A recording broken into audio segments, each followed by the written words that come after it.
est-ce qu'il y a d'autres questions avant qu'on passe à la programmation fonctionnelle, mais juste programmation fonctionnelle? Donc, gros disclaimer, pour les 6-7 slides qui vont suivre, sont des slides qui ont été repris sans aucune honte à Runar. J'ai pas réussi à trouver mieux que son introduction, qui est extrêmement simple et à mon avis accessible à tout le monde. Il est en train d'écrire un bouquin, vous pouvez regarder si vous êtes intéressé, en particulier à la programmation fonctionnelle sous ce cas-là. Donc, première question, qu'est-ce que ça veut dire programmer avec des fonctions? Et qu'est-ce qu'une fonction? Une fonction, c'est extrêmement simple. Le type est important, pour commencer, même dans un langage dynamique, pour pouvoir décrire ce qu'est une fonction. C'est vraiment pouvoir mapper toutes les valeurs qui appartiennent à l'ensemble de départ vers une et une seule valeur dans l'ensemble d'arrivée. S'il y en a plus, vous menez vos cours de maths, ça s'appelle une relation. Et la fonction partielle, c'est dire, OK, il est possible qu'en réalité, certains éléments de l'ensemble de départ ne soient pas calculable, enfin n'ait pas vraiment de sens pour cette fonction, et dans ce cas-là, la fonction est partielle. On est partiel dans l'ensemble de départ. Concept extrêmement important. Par définition, une fonction n'a pas d'effet de bord, et ne doit pas en avoir, ne peut pas en avoir. Qu'est-ce qu'un effet de bord? C'est tout ce qui s'échappe justement au calcul, qui échappe du calcul que vous êtes en train de faire. Accéder à des fichiers, utiliser des variables, même si c'est assigner des variables qui sont à l'extérieur en réalité, pour être clair.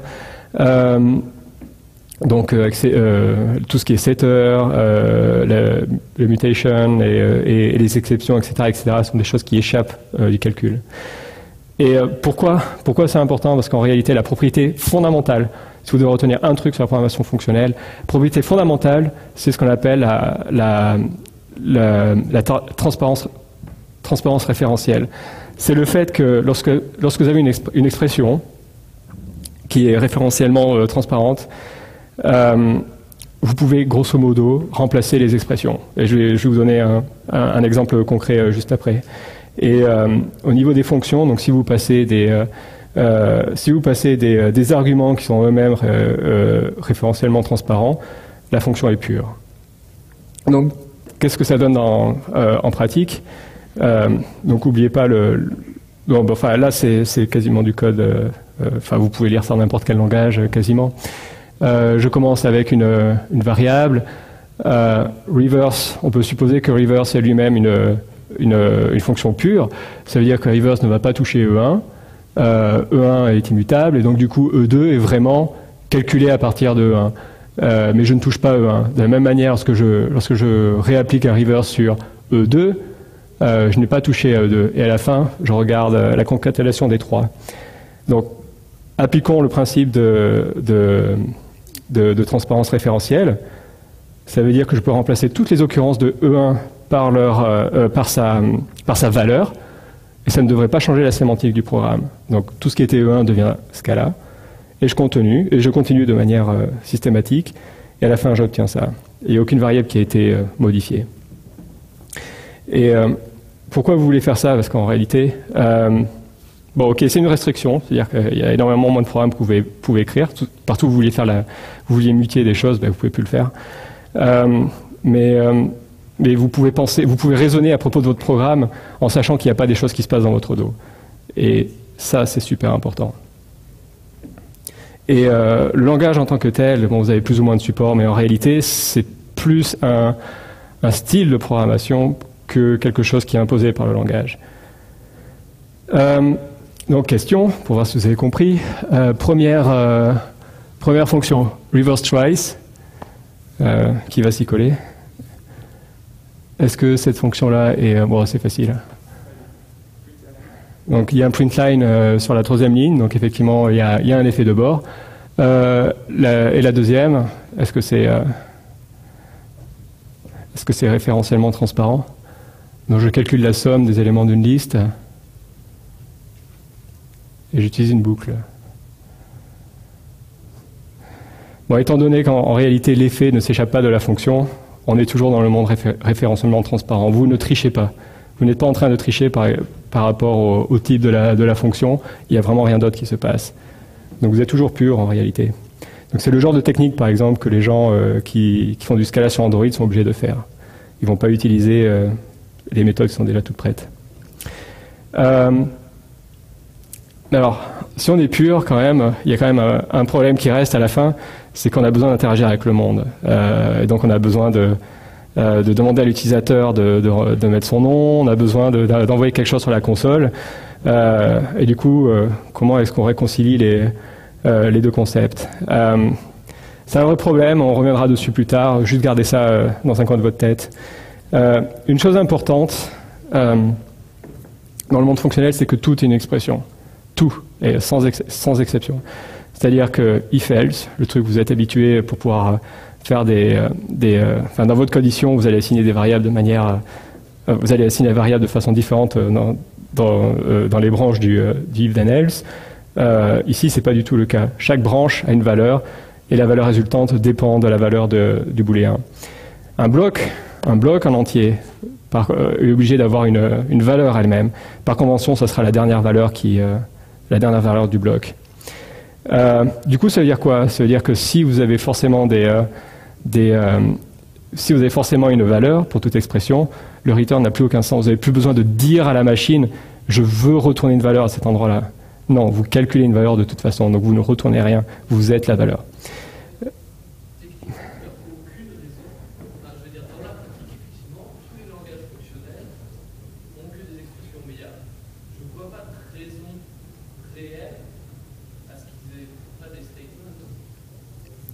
Alors, j'en parle dans quelques slides, promis. Donc la relation, que deviennent les statements dans le monde fonctionnel, et c'est une question qui est importante. Mais avant de venir à ça, manipuler les fonctions aussi, bon, on commence à faire des choses un peu plus intéressantes. C'est en général là que ça commence à faire peur aux gens qui n'ont pas vraiment fait ça. En fait, ce sont des concepts qui sont assez simples. C'est le fait que la fonction devient elle-même une valeur qu'on peut passer en paramètre et retourner aussi. Donc on a des fonctions de fonctions, etc. etc.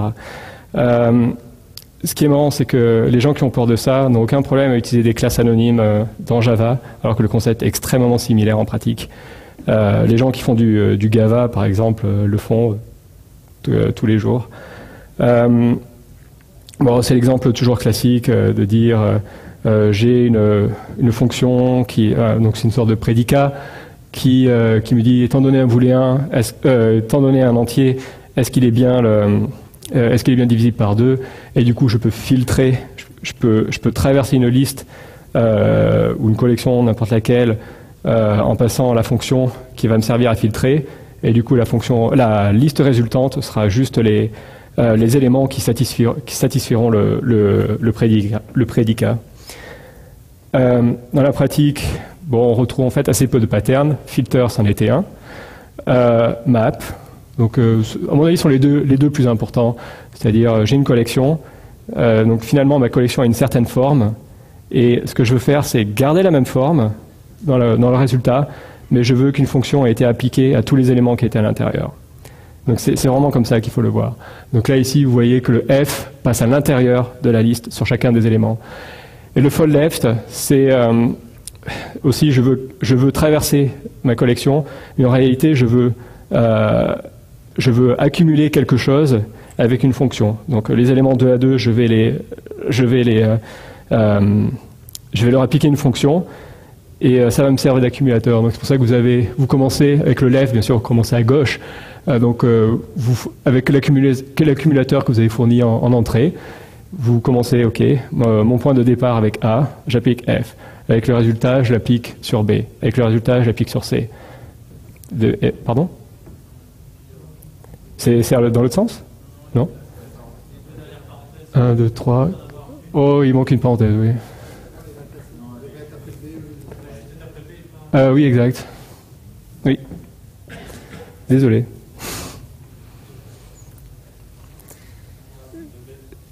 J'ai dû me tromper dans les slides tout à l'heure. C'est quoi cette histoire?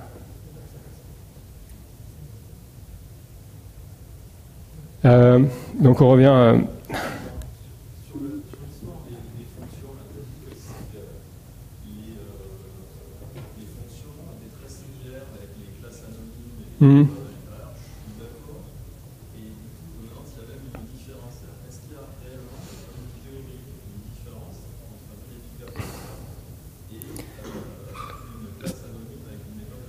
Non, ça marche dans un sens, mais pas dans l'autre. Je vais en parler en fait. Et je ne sais pas trop comment je me suis organisé, pourquoi je reparle de...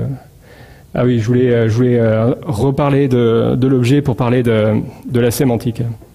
Oui. Juste un autre truc, je suis pas sûr que fold left, ça soit vraiment celui qu'on utilise tout le temps, parce que le problème de fold left, c'est qu'on ne peut pas le paralyser. Si tu prends reduce, tu peux paralyser. Le concept, c'est pas vraiment Tu fais pas la même chose avec les deux.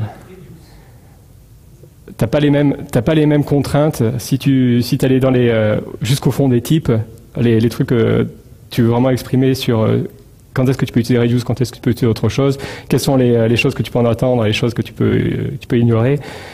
Ça dépend vraiment de ce que tu veux faire. Dans la pratique, moi j'utilise jamais le reduce, mais il n'y a pas de raison.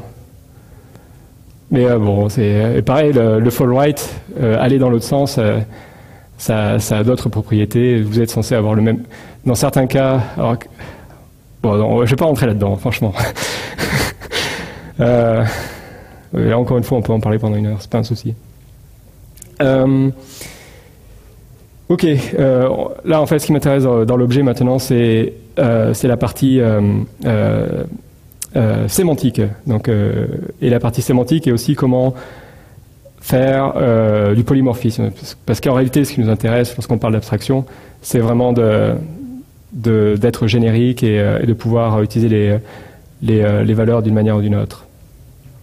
Donc, première chose, la sémantique des langages objets, de manière originelle, de manière fondamentale, c'est une sémantique d'objet, sémantique de message. J'envoie un message à un objet, l'objet est maître de décider ce qu'il va en faire et de faire autre chose avec. Initialement, c'était ça. C'est juste que lorsque vous avez introduit des notions statiques associées aux objets, du coup, il y a des contraintes qui ont été rajoutées sur les messages et ça donne ce qu'il y a dans Java aujourd'hui, grosso modo. Mais la sémantique originelle, c'est vraiment une sémantique de message, donc en fait extrêmement proche des acteurs que vous trouvez dans des bibliothèques maintenant. Et l'objet, c'est très très important, est responsable en gros de ce qui fait du message, donc du choix de la méthode, etc., etc. Et donc en fait c'est un comportement qui est extrêmement dynamique. Java est un langage dynamique dans ce sens-là, comme C++, vous utilisez les méthodes virtuelles, etc., etc. Donc du coup on se posait la question, ok, mais la plupart du temps ça veut dire quoi? Ça veut dire que le lookup dynamique c'est juste la même chose que l'overloading ou pas? C'est vrai dans la plupart des langages aujourd'hui, dans le cas général, au moins théorique, il y a quand même une différence subtile. Et lorsqu'on veut parler d'abstraction dans les langages objets, ce qu'on entend par là, c'est dire, ok, l'objet est maître de tout et il peut cacher tout ce qu'il veut. Et c'est juste la façon naturelle dans le monde objet d'arriver à un monde d'abstraction. Une façon de le faire, c'est tout simplement d'utiliser l'interface. Mais ce qu'il faut bien comprendre, c'est que vous encapsulez beaucoup plus que des données. Vous encapsulez des fonctions, vous encapsulez aussi des invariants. C'est quelque chose que les gens oublient souvent. Le fait qu'il y ait des invariants sur un objet, en général, ces invariants décrivent une classe, c'est-à-dire un comportement qui va être vrai pour un ensemble d'objets qui appartiennent à une classe donnée. C'est de là que vient la notion de classe. C'est quelque chose qui est extrêmement à l'intérieur du concept. Yep. Pardon? Un objet, il a une identité. C'est ça la différence entre les objets et les fonctions. Pour répondre à la question tout à l'heure, la différence entre les inner classes et les fonctions. Dans la notion d'inner class, on a une notion d'identité parce qu'on a des objets. Les fonctions aussi.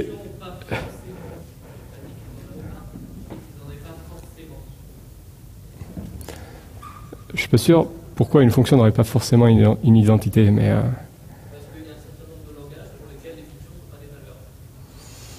des valeurs. Donc tu veux dire, parce qu'ils ne sont pas dans le même domaine. Oui, effectivement.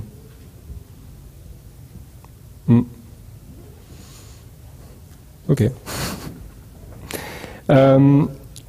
Subtyping, donc quelque chose que vous faites de manière naturelle, vous y pensez même pas. Lorsque vous avez une relation d'héritage dans le monde objet, Vous avez en fait de manière intuitive, même si vous appelez pas ça subtyping, l'idée que vous pouvez utiliser une classe qui est plus basse dans la hiérarchie à la place d'une autre, si jamais vous... donc c'est juste une contrainte que vous voulez, sur laquelle vous voulez vous appuyer. Quand est-ce que c'est OK de le faire? Donc le typage vous permet de se prémunir de certaines erreurs, mais pas de toutes. Donc du coup, est-ce que l'héritage c'est exactement la notion de subtyping? Là encore, de manière générale, non, mais dans tous les langages récents, oui. Donc vous pouvez, c'est assez safe d'assimiler les deux termes. Il n'y a pas trop de soucis.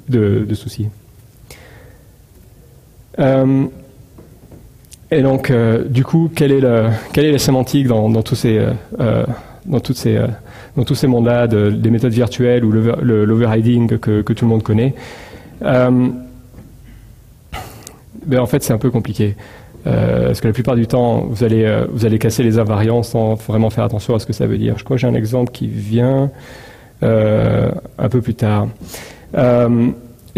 Toujours dans la relation d'héritage, que veut dire super? Donc, ça, c'est une question auquel, pareil, on ne se pose pas vraiment. Vous avez déclaré que A étant B, et donc vous savez que le super de A va toujours désigner B dans un langage tel que Java. Le problème, c'est que si vous faites ça, vous coupez de... je ne sais plus d'où ça vient. Si vous faites ça, vous coupez de pas mal de choses. C'est-à-dire que, déjà, vous pouvez...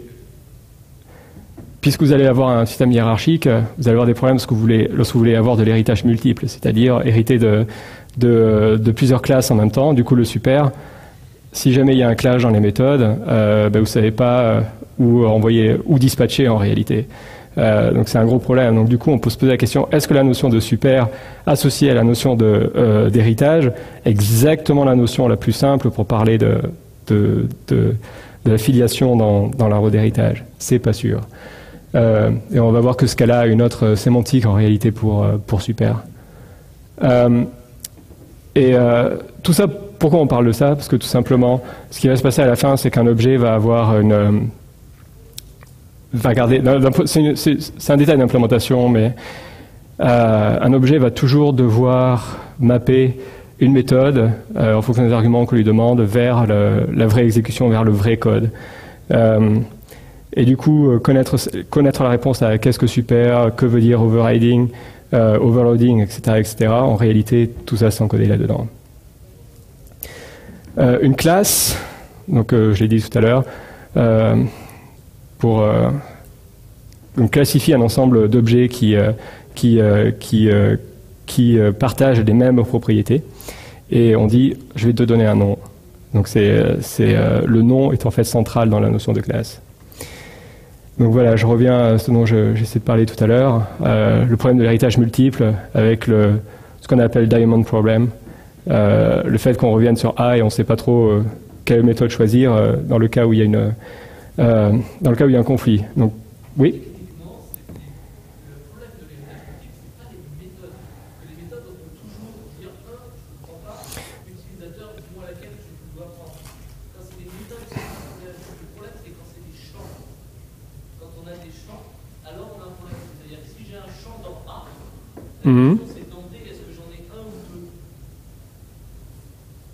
Mais étant donné qu'un champ peut toujours être vu comme une méthode, je vois pas où est le problème avec le champ.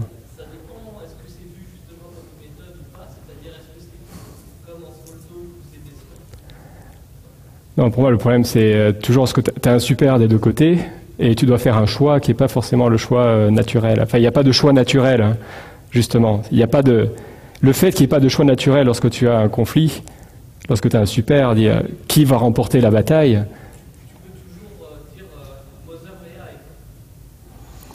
Ok, mais dans ce cas-là, tu dois désambiguer le...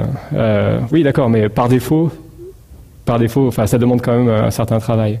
Donc, le principal problème, c'est le sous-typage dans ce cas. C'est quand tu as des champs, parce que tu peux considérer un B qui est comme un B et comme un C. D'accord. Tu vas calculer les offsets de tes champs en voyant D comme un B ou en voyant D comme un C. Ça ça va merveiller. Enfin, Il va falloir que je revienne dessus, hein, mais... il faut 10 minutes et un tableau blanc pour l'expliquer. Là, ben, Mais vraiment, je veux dire, si un langage comme un C++ a un héritage multiple, alors quand on fait du sous-typage, on peut avoir des problèmes de paix. oui, bon, ça c'est vrai, mais c'est un problème un peu différent. Mais oui, parce que c'est comme ça, c'est ce qui intéresse pour les gens qui font du C++. Mais ce qui me fait marrer, moi, dans ce que tu dis, c'est que lorsqu'on regarde tous les langages qui sont là, les gens qui vont dire, tu lis Phantom, la doc de Phantom, ils vont dire, on se prémunit du problème de l'héritage multiple, en disant que justement, on va avoir une restriction sur la collision, on va interdire le fait qu'il y ait des collisions. Et on va te permettre de faire l'héritage multiple, il n'y aura pas de problème sur les collisions de méthode. Et c'est jusqu'à maintenant, je ne m'étais jamais posé le problème dans ces termes, c'est super intéressant. Et ce qui est marrant, c'est que les gens, lorsqu'ils en parlent, ils en parlent pas comme ça. Mais de manière fondamentale, vu que j'ai jamais joué avec la sémantique de manière formelle des langages objets, pour être honnête, je suis jamais allé aussi profond que ce que toi tu as pu faire. Non, c'est clair. Mais je suis intéressé par tout ce que tu viens de dire, très clairement.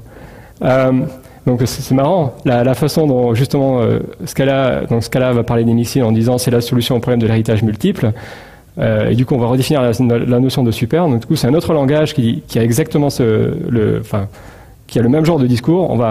On va résoudre le problème de l'héritage multiple, problème d'Diamond avec en changeant la notion de super. Donc du coup il y a ici super, bon ça c'est la sémantique dans ce cas-là, va désigner un chemin dans les mixins. C'est-à-dire que vous avez la notion d'héritage, elle est toujours là. Par contre, le chemin pour les super va être différent. Donc ça, c'est un exemple qui est issu du bouquin Programming Scala. Les flèches simples ici désignent juste un extends, et les flèches en gras, en réalité, sont le résultat de l'algorithme de linéarisation qui dit justement, étant donné la façon dont j'ai mixé mes classes, donc l'ordre est en fait extrêmement important, je vais avoir un chemin dans l'arbre des super. Bon, dans la vraie vie, ce qui se passe, c'est que j'ai... Pour moi, c'est un des gros problèmes de Scala. L'ordre, quand on hérite de deux choses, quand on hérite de AFB et de B et A, ça change la sémantique. Il y a déjà un langage qui a fait ça, c'est Cyclos. Et des gens... Je ne connais pas. Le Common Lisp Object System. D'accord. Mais alors...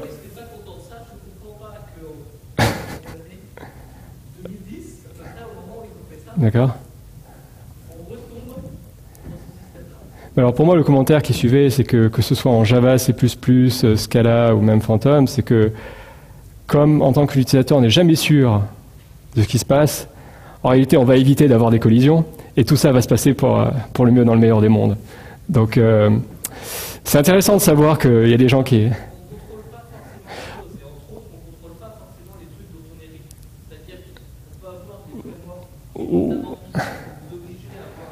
Mais ça t'est déjà arrivé? Et on se retrouve à être justement obligé d'implémenter plusieurs objets de base.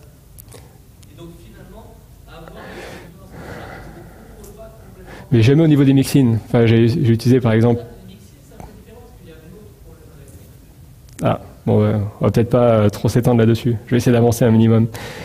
Très très rapidement, il y a un monde très différent. Ouais. Juste pour finir, il y a avec Java 8, il y aura le même concept.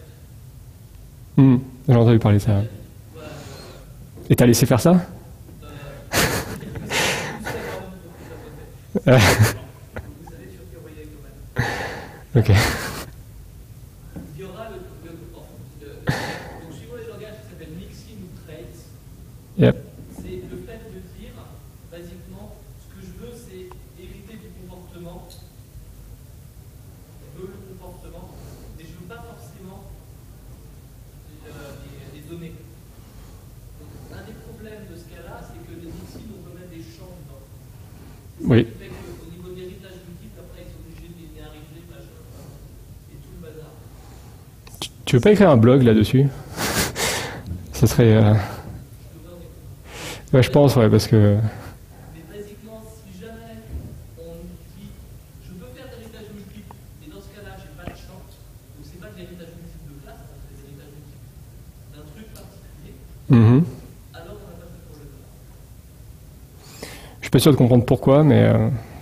franchement, écris un billet parce que ça va servir à beaucoup de gens et moi le premier. Il n'y a rien de facile dans la vie. Il n'y a rien de facile, il faut l'accepter. Donc très rapidement, pour ceux qui ont la chance de faire du JavaScript, non, c'est vrai. Il y a un autre monde que le système des classes, donc les prototypes. Il n'y a pas de nom. Et alors là, c'est pareil. Souvent, c'est de manière intuitive, mais les gens ne savent pas exactement ce qui se passe. Mais il y a deux sémantiques dans la manière où vous voulez réutiliser les prototypes, soit par délégation, soit par concaténation. Tout repose dans l'idée est-ce que je veux avoir un seul objet à la fin, ou alors une hiérarchie d'objets et faire le dispatch entre eux. Mais on reste toujours dans les mêmes problématiques quand même. Je pense que les gens ne se rendent pas compte, mais en fait, l'objet est dur. Là, par exemple, je viens de me faire expliquer des choses que je ne comprenais pas, alors qu'on m'a toujours vendu l'objet comme quelque chose de vraiment simple. C'est vraiment pas simple. Tous les jours, et Java, en tant que modèle, en tant que langage objet, a rajouté en plus des problèmes qui sont vraiment difficiles en fait à surmonter. Le problème qui est le plus gros problème pour moi, par exemple avec l'objet, c'est qu'il est beaucoup trop facile de casser la sémantique qu'on voulait mettre dans un objet lorsqu'on fait de l'héritage. Ça arrive à chaque fois que vous créez une classe à cause de equals, hashcode et toutes ces choses-là. Moi, c'est un gros problème. Le fait que je pense savoir comment bien implémenter ces choses-là, mais le fait qu'un débutant ou même quelqu'un de moyennement expérimenté, je ne suis pas sûr qu'il comprenne vraiment qu'il y a un problème avec ça. Pour moi, c'est une grosse faiblesse du modèle objet. Et je pense que la plupart du temps, les gens, en fait, ne comprennent même pas qu'il y a un problème. Pour comparer les concepts vite fait, on a parlé de méthode et de fonction. J'espère que vous voyez bien la différence. Une fonction est autonome, une méthode est en fait attachée à un objet. Et le constructeur, les puristes vont dire c'est pas exactement ça. Vous pouvez vraiment le voir comme une fonction qui est définie dans l'espace de la classe. Et rien de bien particulier. Et en fait, ce genre de détails-là, c'est assez marrant dans Python, sont directement mis en avant, où justement le this ou self, là ici, est en fait passé en premier paramètre de la fonction que vous définissez. Et c'est comme ça que vous définissez des méthodes en Python. Et si vous ne faites pas de cette manière-là, vous êtes en train de définir une fonction. Le fait que ce soit... je trouve ça vraiment marrant dans Python que ce soit vraiment explicite comme ça. Du coup... Mais je pense que... Enfin, j'ai déjà vu du code comme ça, mais ici, non. Question rapide. Est-ce que vous avez déjà posé la question? Je suis dans un monde objet. Que désignent les méthodes statiques qui viennent de certaines classes? Appartiennent-elles à un objet? Oui ou non? Que vient faire l'héritage là-dedans? Est-ce que ça rentre en jeu ou pas? Donc c'est... Dans ce cas-là, par exemple, ils ont dit c'est pas objet. Nous, on va vous dire, on va simplifier la sémantique. On va dire, il y a plus de méthodes statiques. Il y a juste des objets qui sont uniques, des singletons. On va pouvoir définir vous allez pouvoir définir des méthodes ou des fonctions associées à cet objet singleton. Et dans la pratique, ça va se comporter de la même manière.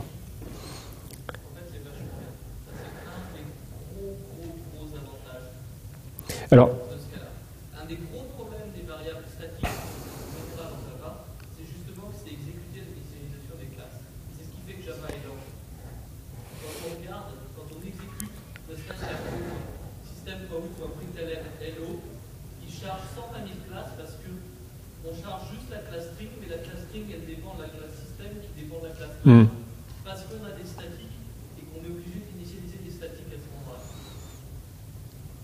D'accord. Un gros avantage de ce cas-là, justement avec ces histoires de j'ai un objet et j'ai pas une classe avec des variables statiques, c'est justement d'éviter cette initialisation de classes qui appellent des classes qui appellent des... Moi, je le voyais. Le problème, c'est important. Voilà, moi j'étais plus intéressé effectivement par le concept, mais je réfléchis pas assez en termes de performance et d'impact. Quand on fait un système pour une println,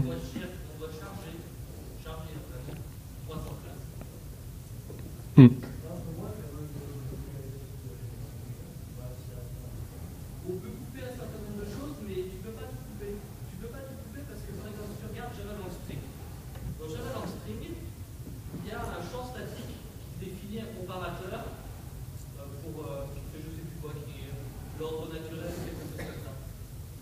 Ce truc-là, il faut bien que tu l'initialises au moment où tu fais des appels à ton constructeur sur SpringFest. Tu es obligé d'initialiser ce truc-là. Et ce truc-là, il va décharger l'interface comparateur. Il va aller aussi charger le code.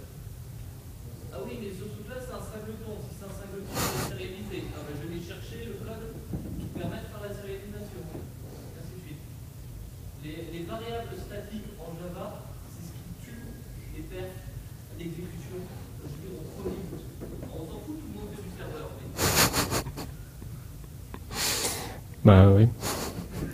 On n'est plus dans le browser, quoi. Hein. Ça fait longtemps que JavaScript a gagné.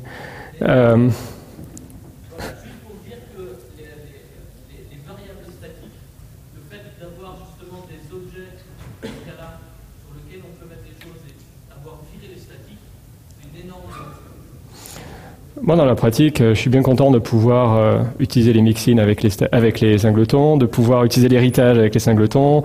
Toutes ces choses-là, en réalité, c'est les trucs qui me bottent plus. D'avoir un modèle que je trouve beaucoup plus simple, reposant sur les singletons plutôt que les enums de Java, ou même les enums de Scala qui sont horribles en réalité.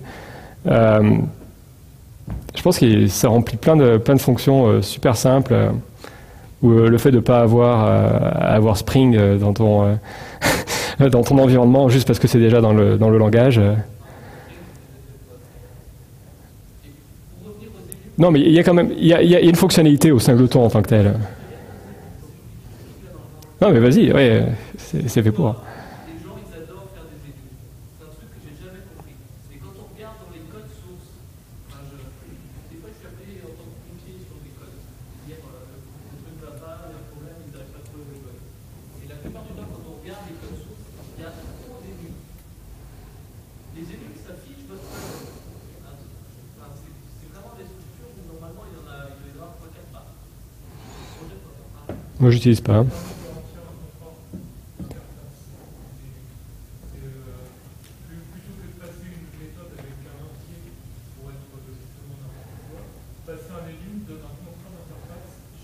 Mais ça, tu l'as avec l'héritage. Non, mais au lieu d'avoir de passer un entier, on doit passer un objet. Ouais.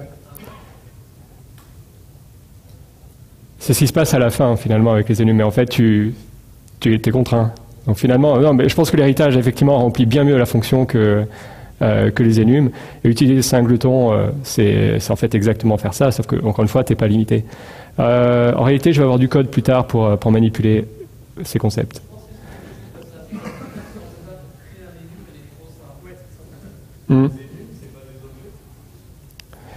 Si.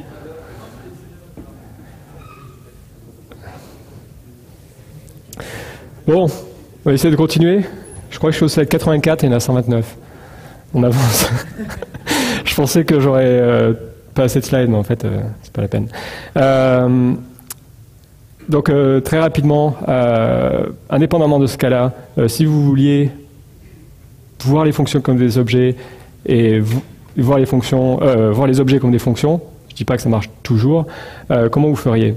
Bon, déjà, pour donner une identité à une fonction, dans le mode objet, vous dites, OK, donc ça, l'objet, facile, sauf qu'il doit répondre à une certaine interface, c'est-à-dire se comporter comme une fonction. Donc, je veux pouvoir finalement appeler une méthode en lui donnant quelque chose et que ça me rend quelque chose d'autre en sortie. C'est exactement finalement l'approche qui est dans Java ou même l'approche dans Java, si vous regardez, dans Scala. Si vous regardez l'interface pour une fonction, ça existe, donc déjà c'est défini en tant que classe. C'est simplement une classe qui est une méthode apply, donc en gros c'est quelque chose sur lequel je peux appliquer quelque chose en entrée et récupérer quelque chose en sortie. C'est en fait un concept très très simple et finalement dans ce cas-là ça va juste devenir du sucre syntaxique et c'est super pratique aussi d'avoir cette distinction-là. Et du coup, si vous avez un objet que vous voulez faire qui se comporte comme une fonction, donc si vous êtes un jusqu'au boutiste, vous dites il faut au moins que j'étende l'interface fonction et que j'implémente apply.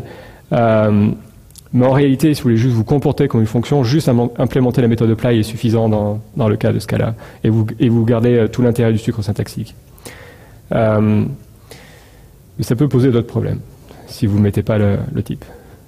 Donc, par exemple, si vous utilisez Play, que vous regardez la doc, vous voyez qu'ils font ça tout le temps. Il y a des apply, il n'y a jamais de fonction.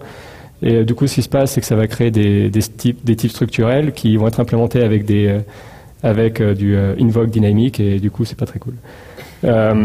Donc ça peut être aussi un problème, mais juste à savoir. Ok, la partie la plus peut-être ils n'ont pas le choix pour tous les types structurels, ouais.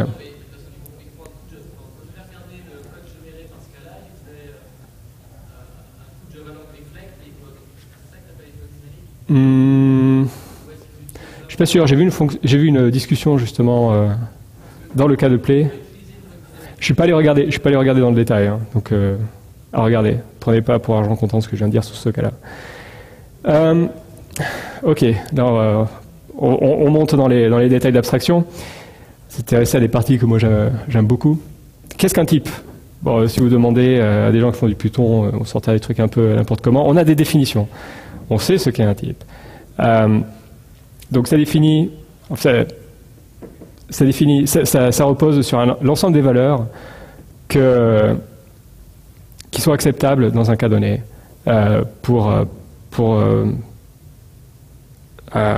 j'ai du mal à expliquer. L'anglais, ça marche mieux en anglais. Il va y avoir des exemples après. Donc le dernier commentaire est effectivement le fait qu'un type pour exister n'a pas besoin d'être forcément présent, c'est-à-dire annoté, et il peut être inféré, c'est-à-dire trouvé par le langage.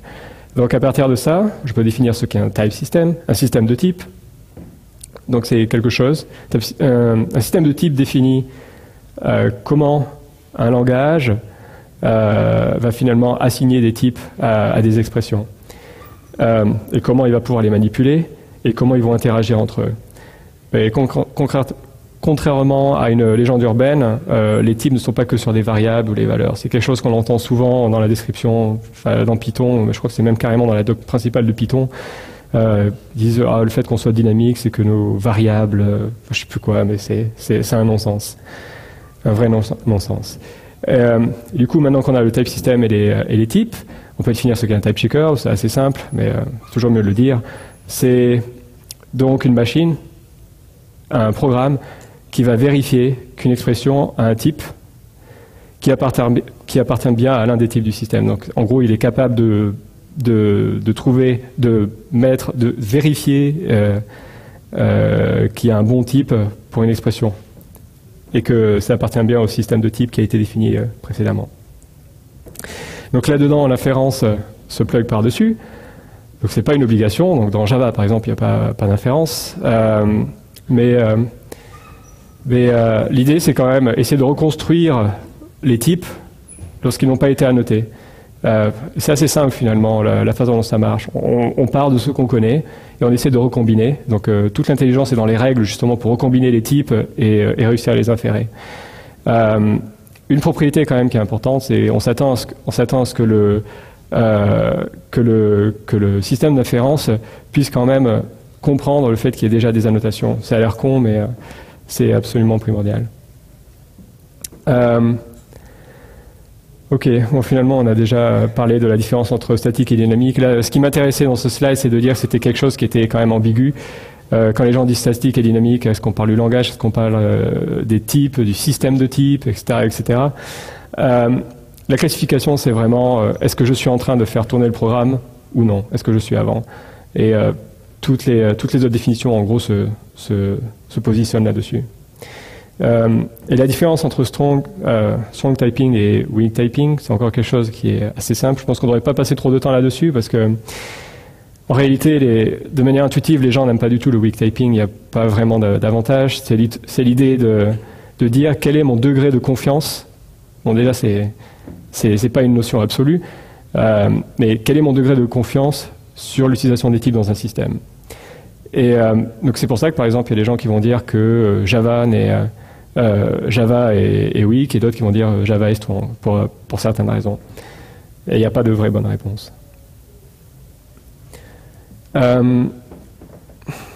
Donc, dans le cas précis d'un système de type, on a vraiment besoin que du code source pour pouvoir inférer ou assigner des types à une expression.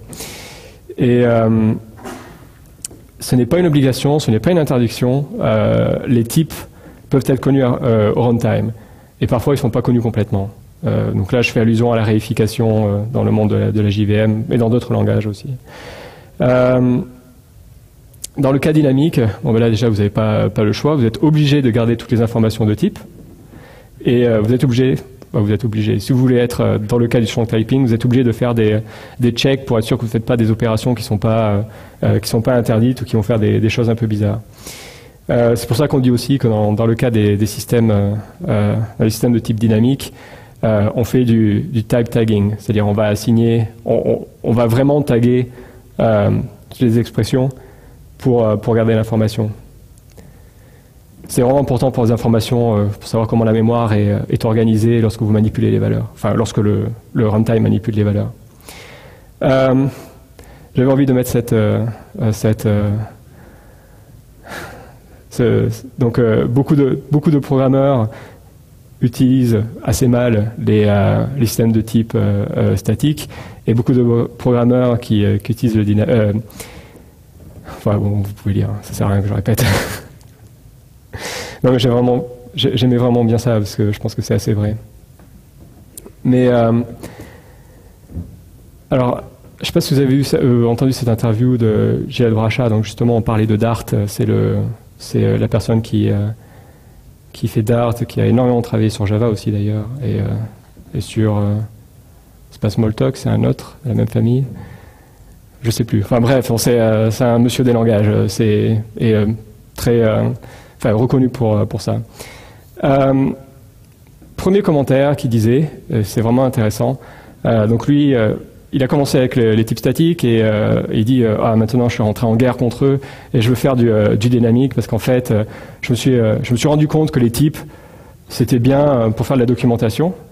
Alors c'est pas la documentation Javadoc ou quoi que ce soit, mais vraiment le fait que une machine et un humain ait une information qui soit extrêmement précise par rapport à une fonction, une expression, n'importe quoi, grâce au type. Donc c'est un avantage, mais il dit que mais que les avantages finaux sont en fait assez réduits. Et donc, il essaye d'expliquer un peu ce qui se passe. Et c'est vraiment intéressant, parce que je pense qu'il a raison d'une certaine manière. C'est-à-dire que lorsqu'on définit un système de type pour un langage, en réalité, on va essayer de parler de toutes les choses qui sont vraies dans le langage donné. Et donc, on va exclure énormément de choses qu'on va considérer fausses, mais qui étaient en fait potentiellement vraies. Donc, les jusqu'au-boutistes des langages dynamiques vont dire « Ah, mais regarde, tu m'interdis en fait d'écrire cette phrase. Cette phrase, elle est complètement correcte. Regarde, au runtime, ça va très très bien fonctionner. Et il y a de bonnes raisons. Mais ton système de type, pour la raison X ou Y, il n'est pas capable de comprendre en réalité que ce que j'ai écrit était quelque chose de complètement correct. » Et Gilad voit en fait ça comme étant quelque chose qui lui arrive tout le temps, et donc il dit non, je veux pas ça.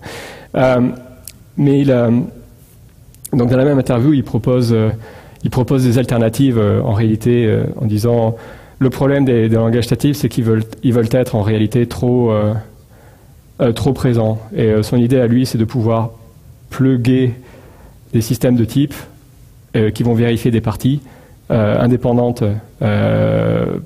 et qui ne vont pas interagir avec les autres systèmes de type, et qui vont utiliser plutôt des annotations. Et que ce soit plutôt du domaine du conseil, plutôt qu'un truc qui dit « Oula, non, je veux surtout pas que tu lances ce programme à cet endroit-là, parce que je suis sûr que ça va mal se passer. » Donc il propose quand même des alternatives.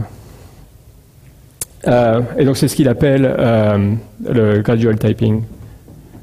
Non, c'était pluggable types. Gradual typing, c'est encore un peu différent. C'est, si je ne me trompe pas, et vous pouvez voir ça dans 2 jours, Groovy 2 introduit des types. Donc l'idée, c'est de dire, ok, je suis dynamique, mais vous pouvez quand même me taguer.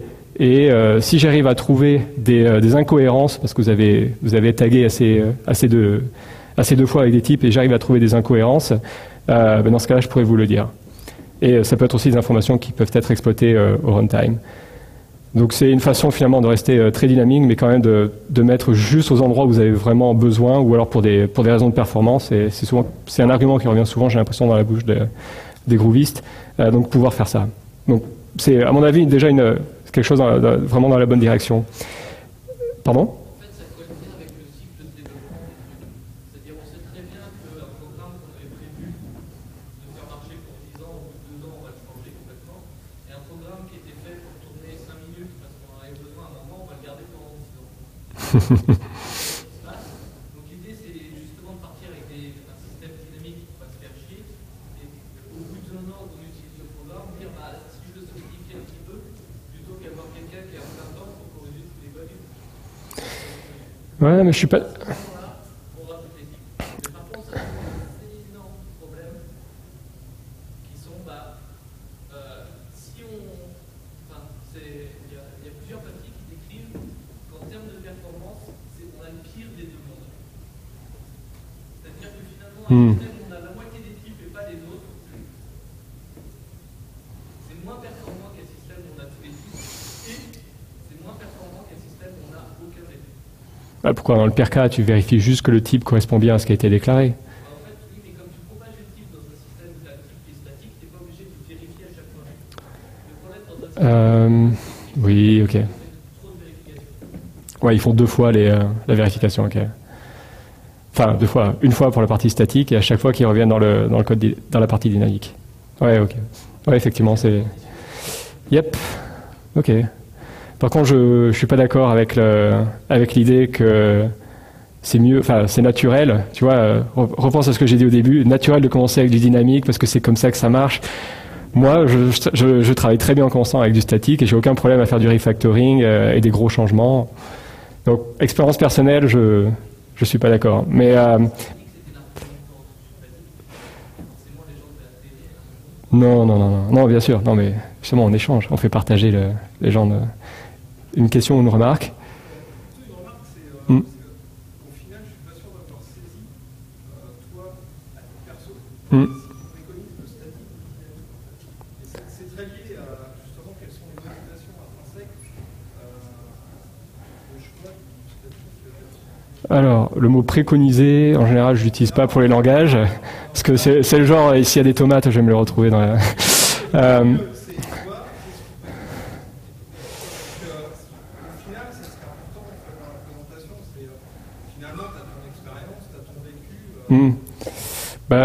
Un peu d'autodérision, j'ai un passé militaire, donc je suis très statique dans l'idée. Non, effectivement, je pense que dès le départ, dans mon cas, j'ai été mis dans du statique, dans des systèmes formels, dans de la logique. Ce sont des choses que je manipule, que je sens. Et lorsque j'ai besoin de réfléchir à quelque chose, je réfléchis en termes d'invariants, je réfléchis en termes de ce que je veux vraiment exprimer. Et les types m'aident vraiment à structurer ma pensée et à le mettre en place dans le programme. Et c'est drôle ce que je veux dire, mais finalement imposer une vue dans le programme à mes collègues. Et être sûr aussi que l'outil va être capable de vérifier que mes collègues suivent ma façon de faire, sans avoir pour autant passé beaucoup de temps à écrire des mots en anglais pour expliquer ce que j'ai fait. C'est la partie documentation des types où je disais effectivement c'est une super analogie que je voyais pas exactement comme ça avant. Donc oui, au final, je pense vraiment de manière statique, mais par exemple, donc je me suis mis à AK, mais c'était plutôt parce que t'étais dans ce cas-là. Enfin, on faisait du Scala, on avait un problème où le modèle d'acteur, ça réfléchissait, ça correspondait bien. Alors, histoire marrante, dans AK, vous avez deux flavors. Donc, il y en a une qui est celle dont tout le monde parle, c'est-à-dire j'envoie des messages et je les reçois. Et il y en a une, ce sont les acteurs typés. Donc, vous avez untyped actor et typed actor. Moi, je suis parti tout de suite avec les typed actors au début. Et donc là, en fait, vous avez juste des vrais objets.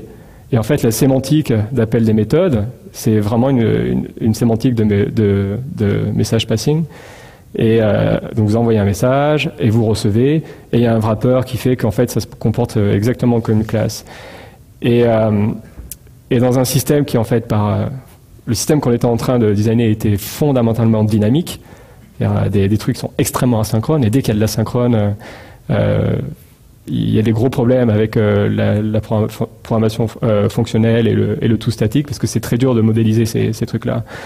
Et très vite, en fait, on a senti qu'on était très à l'étroit avec les type vectors. On est revenu, on est allé vers les untyped vectors.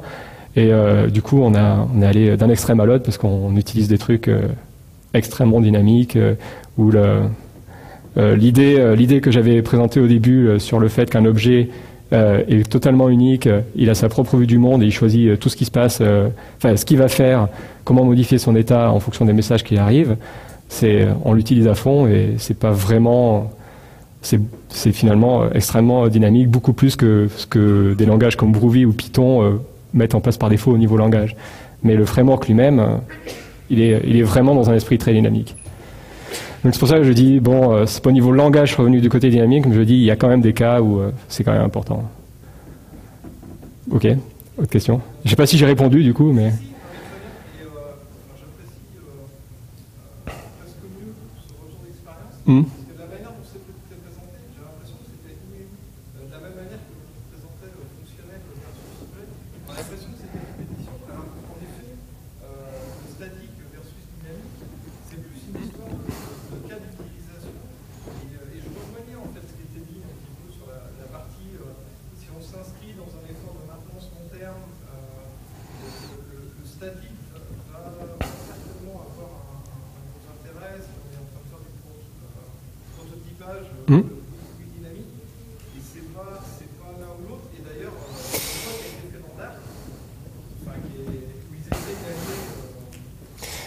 Il faut utiliser les choses ce pourquoi elles sont bien, c'est-à-dire, c'est à mon avis la grande force de ce cas-là, il y a énormément d'endroits, j'ai vraiment besoin de manipuler des structures immutables.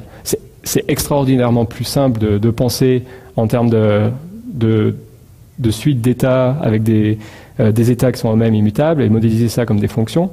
Mais si je veux garder cet état quelque part, utiliser un objet, c'est la façon la plus naturelle, parce qu'un objet est là vraiment pour cacher toute la mécanique interne qui va permettre de gérer cet état. Donc par exemple, encoder les transitions, dire qu'un objet a un état et le modéliser en termes d'une suite d'états, donc une state machine. Donc tu dis, ok, je veux modéliser la machine à état de manière fonctionnelle, mais je veux gérer mon état de manière quand même très impérative, et mettre ça dans un objet, c'est quelque chose qui est très naturel. Cacher tout ça dans un objet, c'est quelque chose qui est très naturel. Et le côté asynchrone qui est donné par les messages sur les objets, c'est quelque chose qui est très naturel. C'est pour l'instant la façon dont je vois le monde, mon monde en tout cas. Mais fut une époque, je vais en parler en fait. On va aller plus loin dans les types. Je trouve passionnant en fait d'être aussi dans le très très très typé. Il y a un truc dont je voudrais parler qui est extrêmement important et que je connaissais pas il y a encore quelques temps. Ça va arriver dans... Non, je ne vais pas dire de bêtises. Est-ce que ça arrive à l'escalade de 10? Je ne sais plus.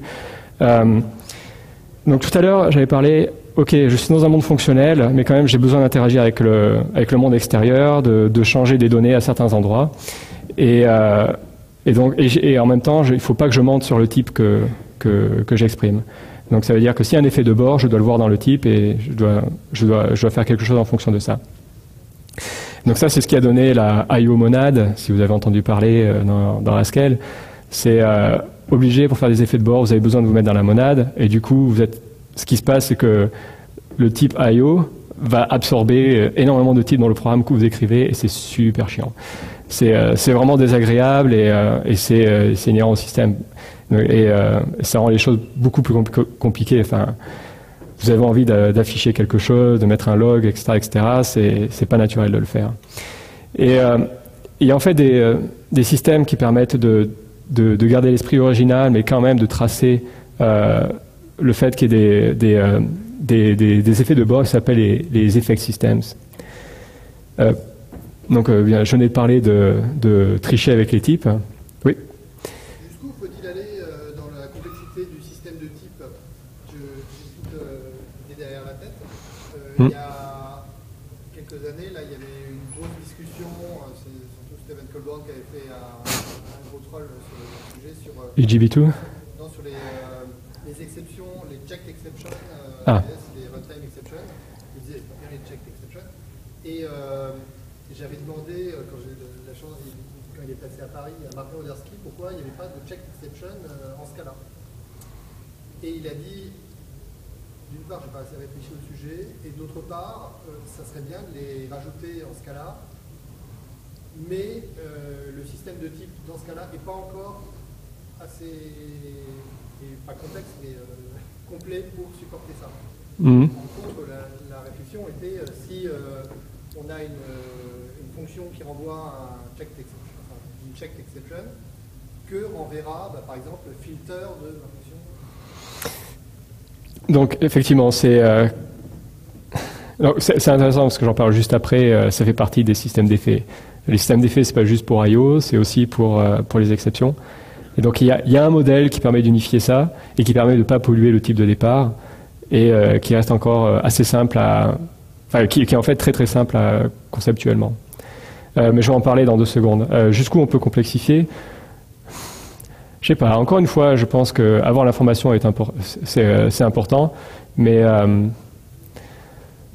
je pense que les gens, je sais pas, mon rapport avec les exceptions, c'est surtout mon expérience lorsque je faisais du Java à fond, et le fait que, on sait bien comment ça se passe, hein, soit on rattrape l'exception, on la met dans un truc qui n'est pas checké, soit on rattrape l'exception, on l'encapsule dans une seule exception pour la véhiculer partout, parce que c'est juste plus simple lorsqu'on veut en rajouter une ou en enlever une.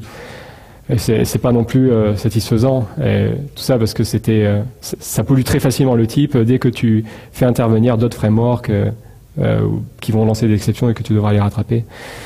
Je sais pas. D'un côté, je me dis c'est dommage de perdre l'information de type. Et c'est sûrement qu'il y a un effet désiré dans la personne qui a écrit l'API de dire ça peut mal se passer, ça serait bien que tu y penses. De l'autre côté, l'effet engendré était tellement dévastateur que je dis j'étais presque content de dire on efface ces types-là et on les gérera tout à la fin. Je pense que c'est surtout parce qu'il y a beaucoup trop de checked exceptions qui sont utilisés. Le gros problème de Java, c'est que par défaut, exception, on est obligé d'attraper. Ouais. Ils auraient dû faire le truc à l'envers. Par défaut, on n'aurait pas dû l'attraper. Et je suis d'accord. Le problème, c'est que quand on fait une exception, on ne réfléchit pas au problème que ça va engendrer après. On le fait localement quand on a besoin du truc. Logiquement, les exceptions, elles n'auraient pas dû être checkées par défaut. Elles auraient résolu pas mal des problèmes. Je pense que le système de type normal est capable en fait d'exprimer les exceptions au sens traditionnel du terme. Et en fait, je me retrouve assez souvent dans mon code Scala à dire ok, j'ai pas d'exception, mais par contre j'ai vraiment besoin de dire j'ai un cas d'erreur et j'ai un cas de succès. Et j'utilise donc les either ou les validation. Donc il y a un type qui permet d'exprimer ça. Et en fonction de si je veux cumuler justement mes erreurs, validation, si j'ai pas envie de les cumuler, j'utilise juste either. Et donc d'une certaine manière, c'est exactement comme utiliser les exceptions au sens Java. Mais quand je vois à quel point, je décide vraiment quand j'en ai besoin. Et vu ce que ça introduit en termes de complexité dans le code, je dis, il faut vraiment que je réfléchisse. Est-ce que j'en ai vraiment besoin? Et je pense que c'est ça. Et en général, c'est marrant, ce sont des choses qui arrivent juste à la fin.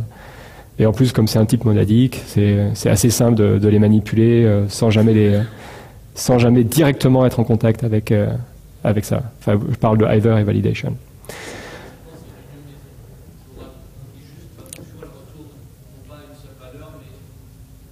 Enfin, soit l'une, soit l'autre, ouais. Donc c'est une union, une union disjointe, ouais, tout à fait. Tout à fait. Donc oui, on parlait juste avant de lying with types, je parlais de IO monad. Est-ce que l'effet de bord doit transpirer dans le type? Je faisais aussi allusion à un truc qui était string typing, c'était un projet où je travaillais avant où finalement qu'on ne savait pas trop et parce qu'on ne voulait pas introduire de nouvelles classes, c'est quand même coûteux en Java de créer de nouvelles classes et beaucoup de lignes de code. On se retrouvait avec énormément de choses qui étaient juste des strings, donc une adresse et une string, etc. etc. Et du coup, très souvent, vu que ça compilait, on se disait c'était bon et on avait des gros problèmes fonctionnels. Mais en même temps, donc c'était aussi la remarque tout à l'heure, avoir des types partout, ça peut être vraiment embêtant. Et c'est là qu'entrent rentrent en jeu les effets. Donc c'est la première fois j'en ai entendu parler. Effectivement, il y avait dans la communauté les Haskelliens de Scala qui disaient mais utilisez juste IOMonad. Nous dans notre framework on n'a que ça. Et Oderski qui dit non, il y a plein de problèmes avec ça. Et il parlait des effets. Donc en fait c'est assez intéressant. C'est vu comme une extension du système de type original. Et c'est là pour modéliser le fait qu'il y ait des types d'effets. Donc c'est pas juste un type d'effet, mais on dit en général mon effet c'est ça. Donc par exemple interaction avec des fichiers, interaction avec la mémoire, le fait qu'il y ait une ressource partagée et donc du coup il peut y avoir des accès en écriture concurrents, etc., etc. Et à chaque fois on peut modéliser ça comme un effet. Et l'idée, c'est juste de se souvenir qu'est-ce qui peut créer une violation de l'effet et qu'est-ce qui permet de l'enlever. Donc, par exemple, le raise et le try catch, etc., etc. Et en fait, il y a un papier vraiment exceptionnel sur le sujet où justement, il généralise les idées des effets. Je vous conseille de le lire. C'est extrêmement facile à lire, même pour les gens qui n'ont pas vraiment de background recherche. Et à mon avis, ça explique vraiment très très bien ce que c'est. Et les exemples les plus courants pour les systèmes d'effets. J'attends de voir en pratique ce que ça donne. Donc les exceptions, les race conditions et les region-based memory management.